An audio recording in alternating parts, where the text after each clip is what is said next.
Hey, this is Steven from Legit Tech Tutorials and the Green Engineers, and welcome back to my product development series. We are back talking about the DIY water jet project. So, if you look here, we're back looking at the nested components here, and I have the Trello open in another window. And what I'm basically going to be talking about today is well, I'm going to obviously do my little update thing like I usually do at the beginning of these videos. And that is that basically what I've been trying to do is get some competitive prices on these guys. So I've been looking outside. I've only ever quoted it in China and in California. I've had issues in China having the communication issues of they really didn't want to do it unless it was tool steel, and tool steel is too expensive and way overkill for how much life these guys are actually going to see. So I ended up giving up on that. So now at work, where I work on my day job, I've been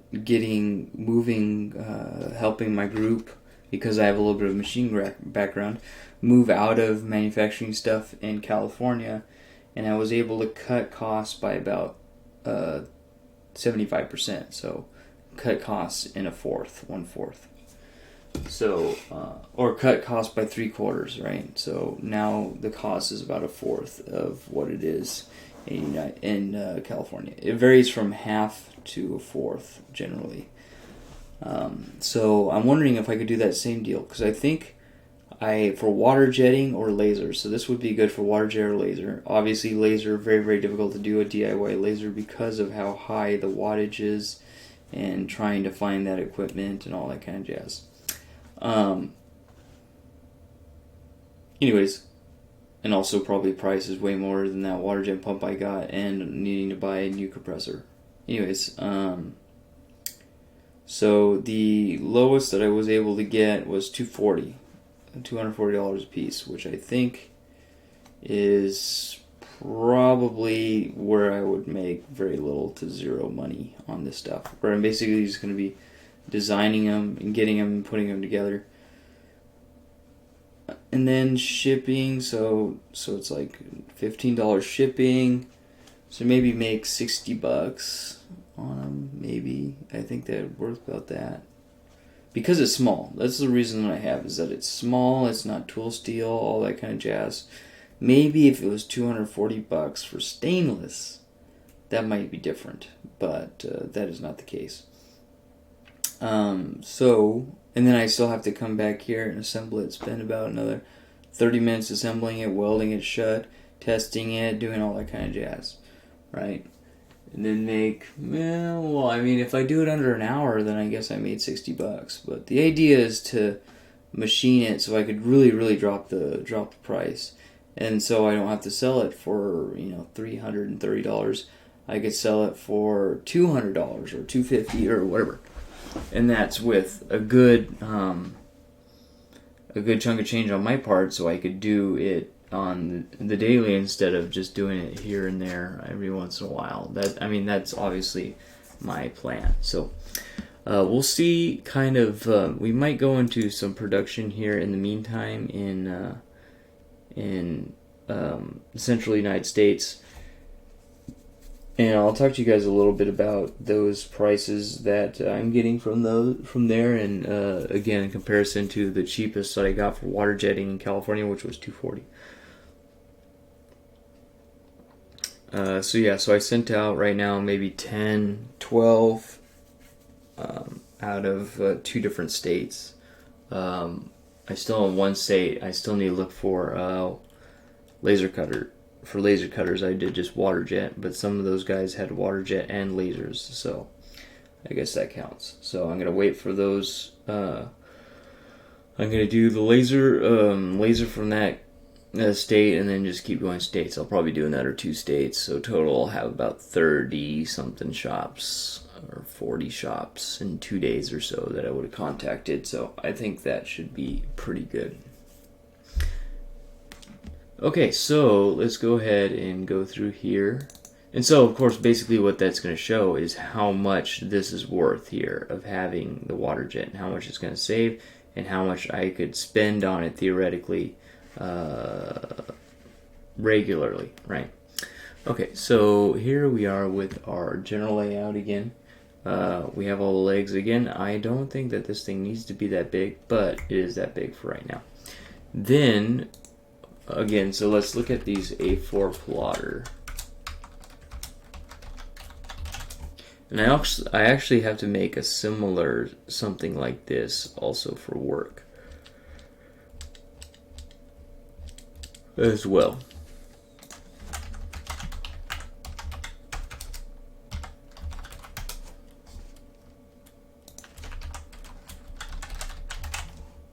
See, I think I might have.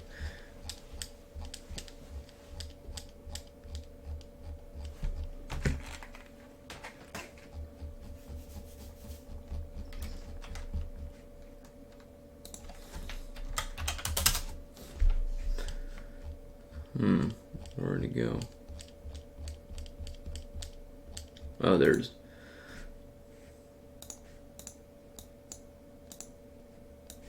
And here it is. So, but what I discovered looking at it at work is that this is not a Core XY. This is a HBOT style. So you can see that the belt goes here, and then the other side of the belt goes here. What actually happens is it does have some adverse effects as far as both of these guys are pulling at the same time, and it'll cause it to kind of rack instead of this going to the other side and grabbing. So Core XY is a way stronger kinematic, but now I'm trying to think, do I really need the Core XY for this? For my project at work I do, but for this one, do I really need it? Obviously it helps the motors a little bit, but they don't get a chance to rest. So let's say we have a square, it goes up one side. Let's say I have a square and I lay it out with respect to the Y perfectly parallel. So there it'll go up the Y and the X will rest, and then it'll go across the X and the Y will rest, and it'll go down and then the X will rest. Then it'll go across and the Y will rest, etc., etc. But on here, obviously, you need the two motors to be spinning at the same time. But they they share the load, I guess you could say, here and here. And I guess they double the torque because both are holding, right? So they double the amount of torque that would be needed to move this guy. But obviously, there's no cutting forces here, so it's not really that big of an issue. But when this thing is pulsating, it would be nice to have these both here. So I'm going to have to think a little bit more about that on this water jet. So here's our general layout here. And again, these guys, it uses just regular rollers here. This one might use a rail. Wait. Oh, it uses a bar.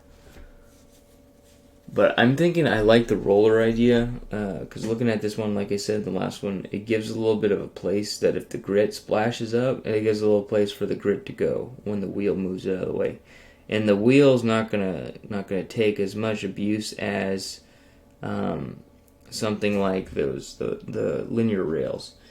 And then maybe have something be able to wipe it off. So maybe the rails are a good idea, because I know that those have seals on them that ride on the rail and could push the grit out of the way. But, you know, metal on metal, super tight tolerances, and the particulate pushing against it will really cause a pretty big issue. So I'm wondering,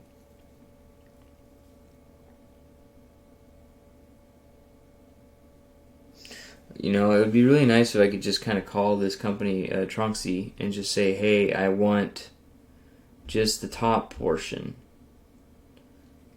The top portion without the,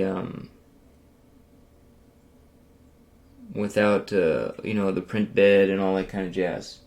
So I just want the motors, the brackets, because everything here is really good except for, like I said, I don't know if I said, but they give you acrylic motor brackets, which is really a terrible idea because it does not have any conduction to dissipate the heat onto the frame. And same deal for the extrusion motor. So basically the extrusion motor and the XY get extremely hot because there is no conduction to dissipate. Or the other idea is to buy this one here and then move the motors onto the outside and then buy some longer extrusion here and here. And then it has the motors, it has the belts, it has the controller that already works and is also laser compatible, which would be, I guess, not really that big of a deal.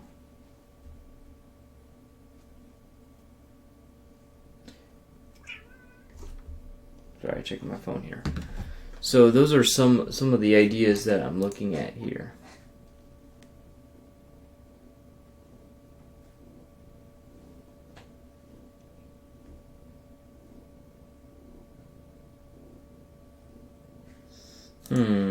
How to proceed? Because if we design it, then we gotta test it and do all that jazz. I wonder if we just start with an XY robot. Because really, I want to just get this guy off the ground. I mean, even if I don't use it, I want to build it and then be able to basically test it, and then if I don't need it, sell it. Because I basically built a DIY water jet that will be theoretically similar in performance to the that other one.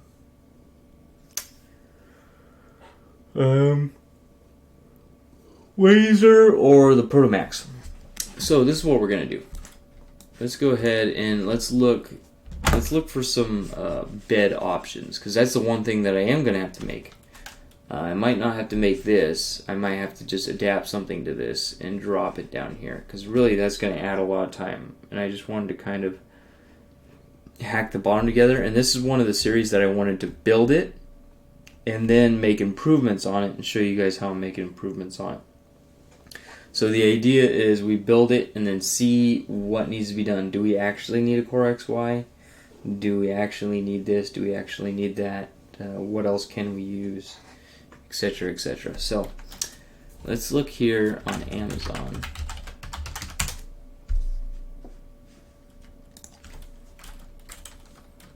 For plastic bucket or plastic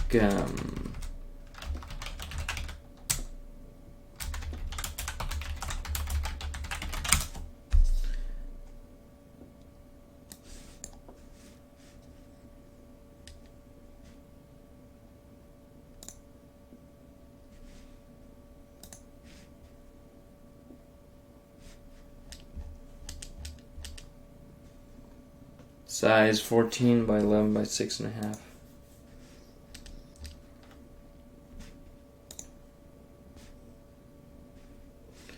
It's gonna have to be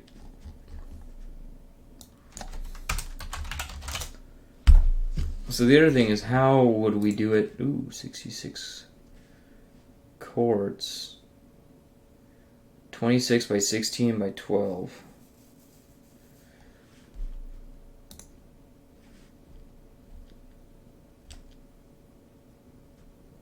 It's 106 quarts. Okay, so that's better. But we need at least 24. That's a 4-pack.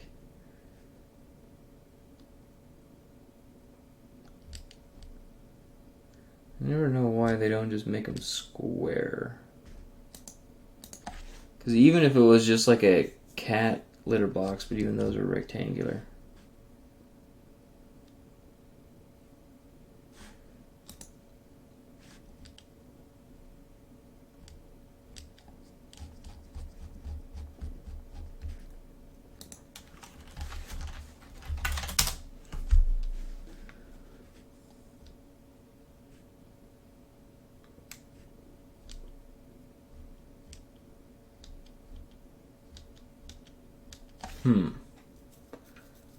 I could print it. There's only one printer that I know will print something that big. And what exactly, okay, so here's another question. How much fluid is that? So if we go here and we say, I want to do let's say I want to do a drawing down here.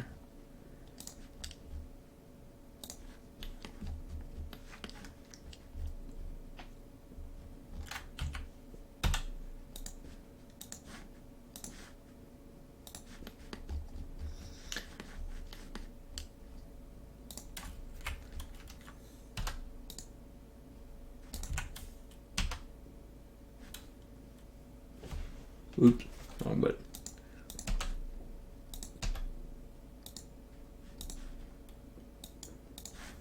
What?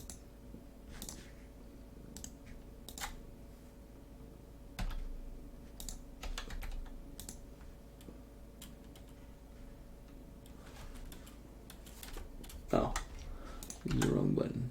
Okay, there we go. Let's say point.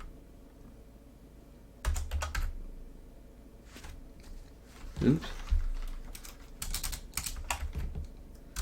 Say 1/4 inch thick piece of plastic. The rest is solid.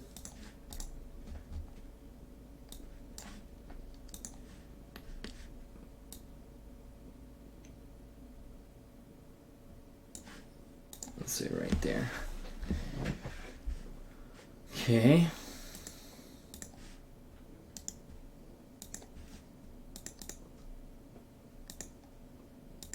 Oh, so that's his body.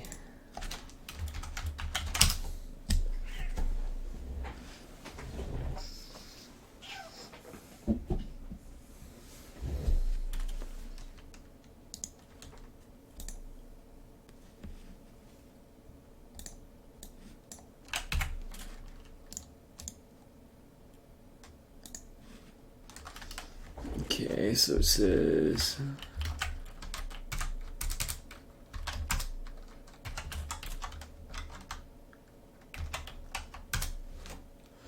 about 600 pounds. That's a lot of water. Okay, so how would we build this floor and just put some sort of router thing over the head of it? Some sort of 2 foot by 2 foot router. Or bigger. I mean, obviously, we could do sheet metal and have these guys here to hold the walls in. But the idea is we want to be able to see inside of it. But sheet metal is really easy to make it watertight. And then doing acrylic is very difficult to make watertight. But I think we could do that, where we have this guy in here, and then we glue. How do we do? Oh, we could have it just. We make something laser cut where it just drops, where it's got like an edge in here, and it just drops over the side. So I think that would be beneficial to this project.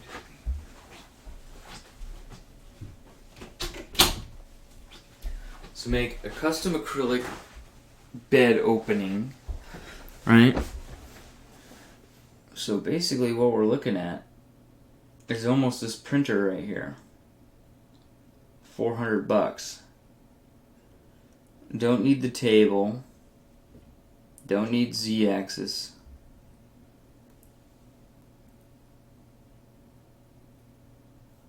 Yeah, don't need the Z-axis, don't need the lead screws, need the belts, need everything, etc. So, don't need the extrusion motor, don't need the heated bed, don't need any of that stuff. Just get power supply, even 360 watt power supply is over the top. Everything else is fine. Oh no, yeah, no, nothing here on the extrusion head here. And then just drill a couple of holes to hold the nozzle. To hold that guy, probably by that little fitting there, or a clamp around the hose, or the clamp around the part that sticks up, because there's going to be a thing that threads in there. And then put the tank underneath it. A piece of plastic tank, holds a lot of water, big reservoir. That way you could run it from there for a long time and not refill. And it's big enough that the water will not change temperature over time. We could keep feeding it in the pump and it'll cool the pump. And also be able to maybe do something about the sand. So it'd be nice to be able to have some sort of trap, something on the bottom where we could just pick the sand up or even dredge it out. Even if we have to dredge it out and it's not automatic, I think it would be worth the savings to suck it out and have it go through a mesh. And then if it's bigger than a certain amount, then we use it. If not, then we don't. Because again, we're using a lot smaller amount than in other places. So maybe I could just contact these guys, because this is about how big it needs to be. And even if we use this, I think I could nest that even smaller. This is 21 inches. But the interior is even smaller. But the belts that it comes with is pretty good, and everything else is really good. Like I said, except for the motor mounts, but that's the first thing that I could print. So here's basically a machine that's ready to go, that needs maybe some extensions on the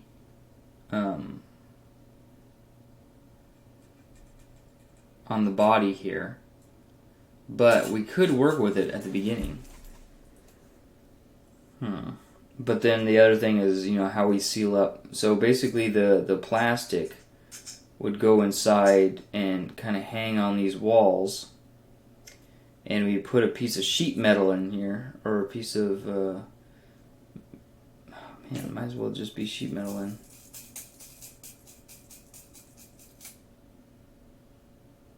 We could just make it out of sheet metal.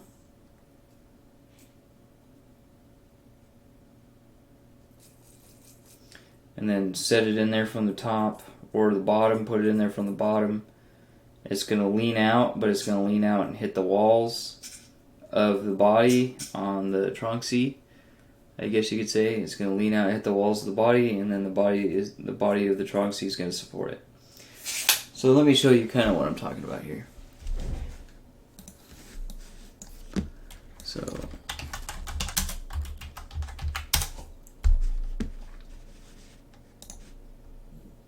and this comes with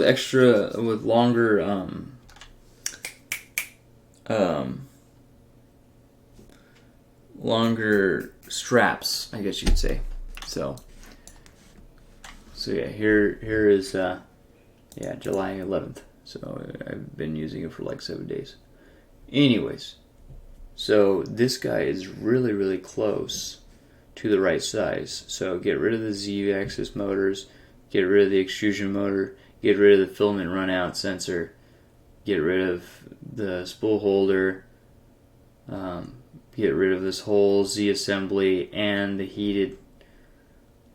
Keep this, feet's okay. Get rid of all the controller, get rid of the touchscreen, get rid of all that stuff, but keep the top. Keep everything that's at the top. The Core XY style. And it already has the frame. I mean, the frame isn't the strongest, but 600 pounds over this much area, it might be okay. Especially if I put some sort of aluminum extrusion between here to strengthen it up. Or if it was a piece of steel or something, a big steel container that goes down here and holds it. I think that might be something pretty interesting.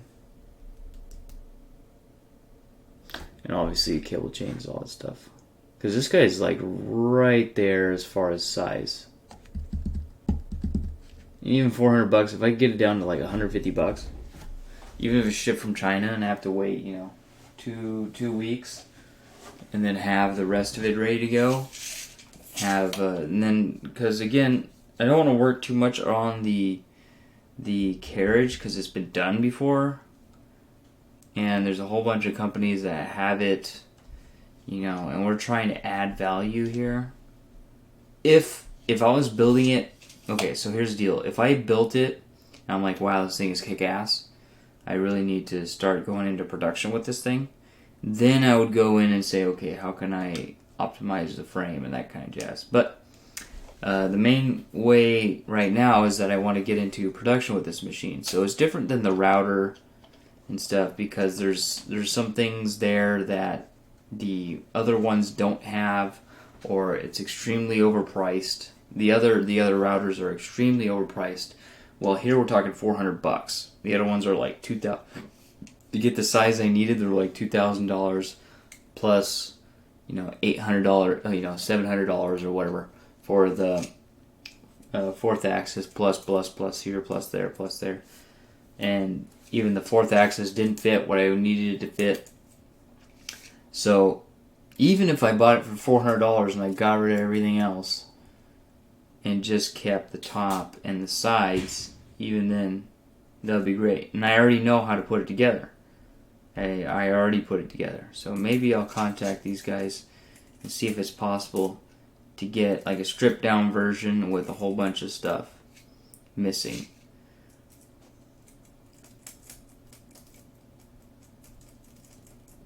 And I'm sure that they would go for it. But it would take them some time, and I don't know, $150 or $100 or whatever, if that would be worth it. I'm not quite sure for them. They might just say, hey, you gotta buy this, $400 printer. You gotta buy it again, $400 printer.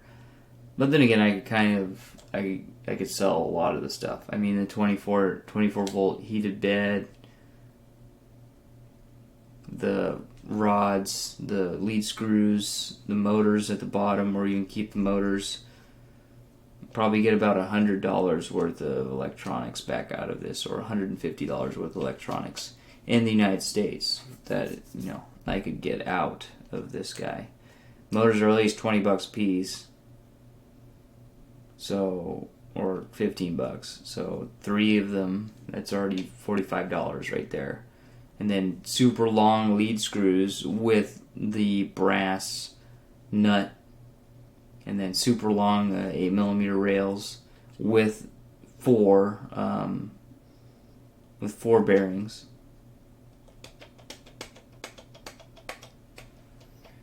What else? Oh, and then the control board and touchscreen and all that kind of jazz. Interesting. Alright, so that's basically some of my thoughts. I mean, this guy, I want to be kind of more of a build series rather than like a design series. So, because again, like I said, this criteria are, some of these components are like, have been done before. And so this is kind of more of a experimental process rather than, sit behind a computer and design. So, what kind of the process that I'm thinking, because I wanted to do more of like an invention series. So you'll see with like some of the other components, for example, this Core XY is the Tronxy X5SA is my printer that I'm going to get experience on to build another one of my printers design that you guys will see the build video of soon. In order to do that, I need my laser cutter. Then I need to design and build my laser cutter. That guy is Core XY and very similar to this Tronxy, right?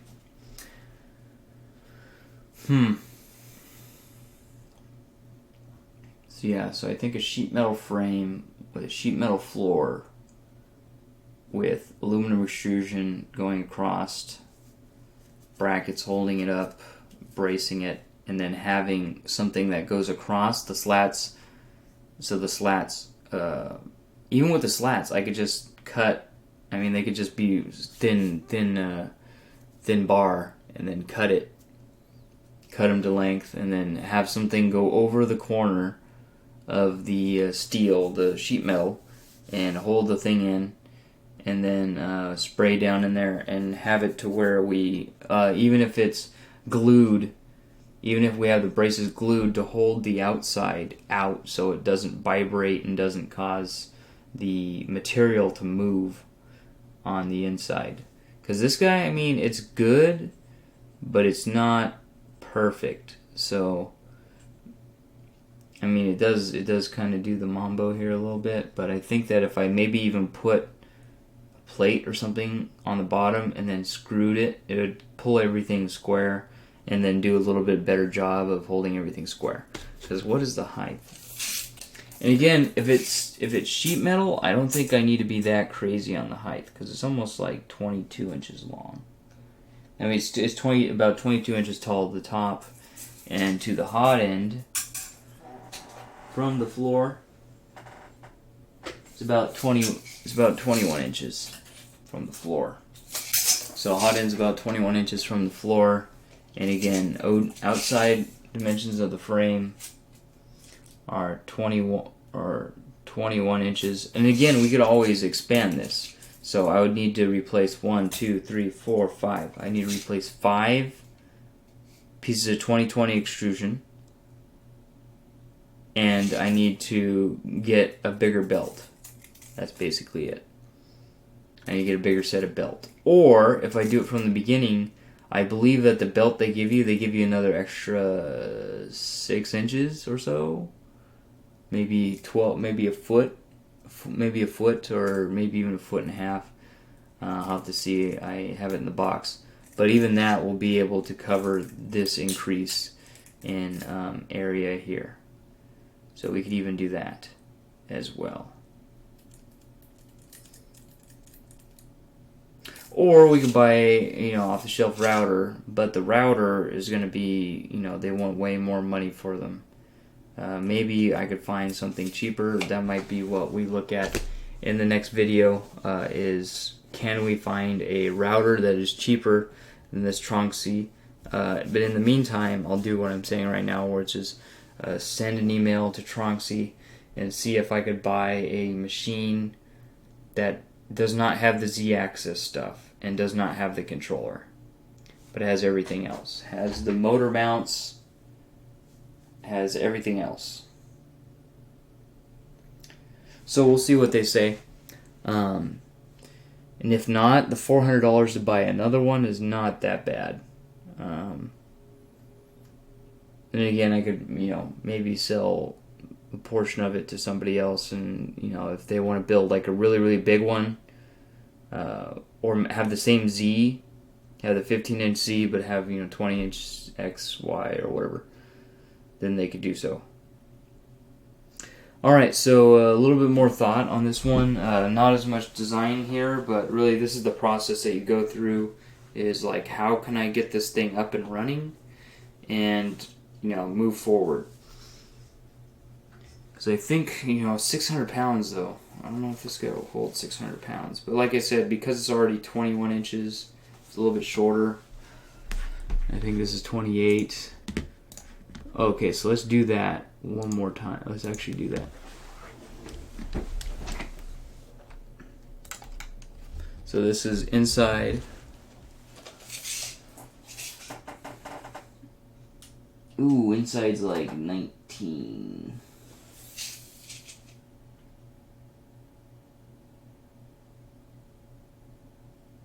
Actually.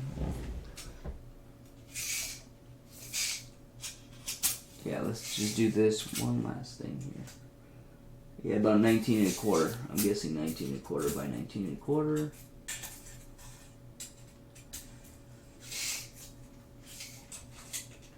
Oh, 19 by 18. Ooh, I don't know if I can make that work. 19 by 18.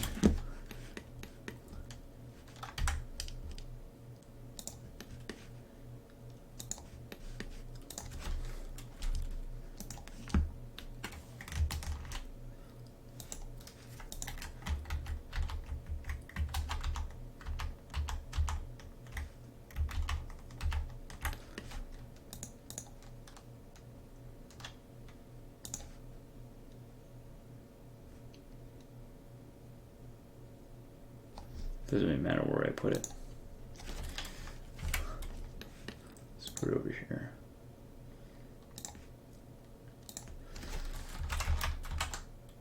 Oops, this is 18, this is 19. Okay. And then this is, it's 21 inches, right? 21 inches, the nozzle. Then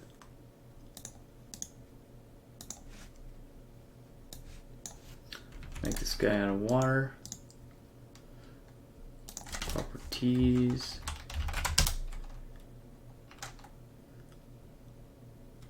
.4144 divided by. That's 300 pounds. Okay. So it's 300 pounds of water will fit in there. I think that will probably definitely hold 300 pounds. I mean, it's going to be equal throughout all the corners. So really, the next thing to do on the next video is after we talk to these guys, see if see how much pressure that's going to put on the walls if it was sheet metal steel. All right, so this has been Steven from Legit Tech Tutorials in the Green Engineers. I'd like to thank you guys for watching. Please stay tuned for my next water jet video, and I'll see you guys in the next video. Thanks for talking. Thanks for listening. Take it easy. Peace.